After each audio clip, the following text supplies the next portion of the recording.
မရှိဘူးဆိုတဲ့စကားလုံးဖြစ်မယ်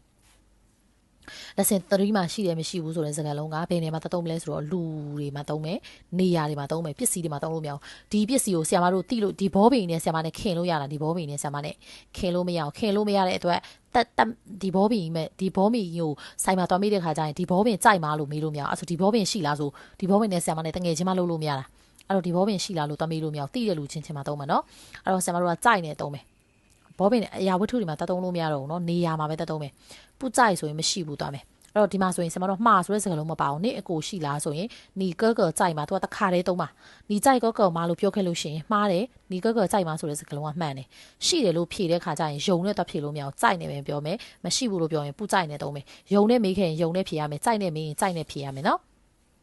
နေအမရှိလားဆိုရင်ဒီမှာမှားဆိုတဲ့စကားလုံးမှာပါတဲ့အတွက်နီကျဲကျဲကြိုက်မှာနေမှာအမရှိလားဆိုမှားဆိုတဲ့စကားလုံးပါတဲ့အတွက်နီယုံကျဲကျဲမှာဒီမှာဆိုလဲအထူးတူပဲဆရာမတို့ကအမရှိလားလို့မေးတယ်ဆိုရင်မသိတဲ့လူချင်းချင်းမသိလို့မေးတဲ့အခါမှာဆိုရင်ယုံကျဲကျဲမှာလို့မေးမယ်သိလို့မေးတဲ့အခါမှာအမရှိလားလို့မေးရင်ကျဲကျဲကြိုက်မှာဒါကကြတော့သိတဲ့အခါမှာသုံးတာဒါကကြတော့မသိတဲ့အခါမှာသုံးတာ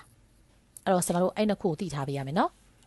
နောက်တစ်ခုသွားမယ်နော်နောက်တစ်ခုဒီကြိုက်ဆိုတဲ့စကားလုံးကိုပဲထပ်သွားမယ်နော်ဘာဝဲထပ်သွားမှာလဲကြိုက်ဆိုတဲ့စကားလုံးကိုပဲထပ်သွားမယ်ကြိုက်ဆိုတဲ့စကားလုံးကဒီတစ်ခါမှာဆိုဘာဖြစ်သွားမလဲဆိုနေတယ်ဆိုတဲ့စကားလုံးရဲ့နေတာဆိုတဲ့စကားလုံးရဲ့ဖြစ်သွားမယ်သူ့ရဲ့အဓိပ္ပာယ်ကဘာဖြစ်သွားမလဲသူ့အဓိပ္ပာယ်ကနေတယ်နေတာဆိုပြီးဖြစ်သွားမယ်ရှိတယ်မရှိဘူးမဟုတ်တော့ဘူးနောက်တစ်ခါကျရင်ပြောင်းသွားရမယ်သူ့ရဲ့အဓိပ္ပာယ်ကြီးကနေတယ်နေတာဆိုပြီးဖြစ်သွားမယ်အဲ့ဆိုဆရာမပုံတင်နီးစပြီးတော့ရေးပြတော့မယ်ပုံတင်နီးကလူပုဂ္ဂိုလ်အရင်ရေးမယ်ဘာလို့ရေးမှာလဲလူပုဂ္ဂိုလ်ဆိုတာဘာတွေပြောရလဲနေငါသူကိုပြောတာလူပုဂ္ဂိုလ်ရေးပြီးပြီဆိုရင်ဒါကိုရေးမှာဒီအခုနေတယ်နေတာဆိုတဲ့အဓိပ္ပာယ်နေတယ်နေတာဆိုတဲ့စကားလုံးကချက်ချင်းပြန်ကတ်မှာနော်ကတ်ပြီးဆိုတာနဲ့အနောက်ကနေအရှိကိုအစင်လိုက်ပြန်လာမယ်ဘယ်ကနေအရှိကိုအစင်လိုက်ပြန်လာမှာလဲအနောက်ကနေအရှိကိုအစင်လိုက်ပြန်လာအရှိမှာတင်ထားသလိုပဲအစင်လိုက်ပြန်ရေးပေါ့နော်အနောက်ကနေအရှိကိုအစင်လိုက်ပြန်ရေးဒါဆိုဆရာမစာကြောင်းတစ်ကြောင်းအိမ်စပဲအနေနဲ့လေ့ကျင့်ခန်းအနေနဲ့ရေးပြပေးမယ်လေ့ကျင့်ခန်းအနေနဲ့ရေးပြပေးမယ်ငါ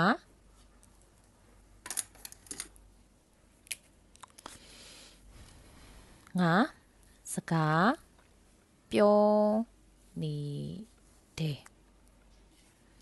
နင်စာရေး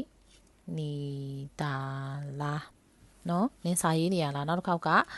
သူတို့စာကြည့်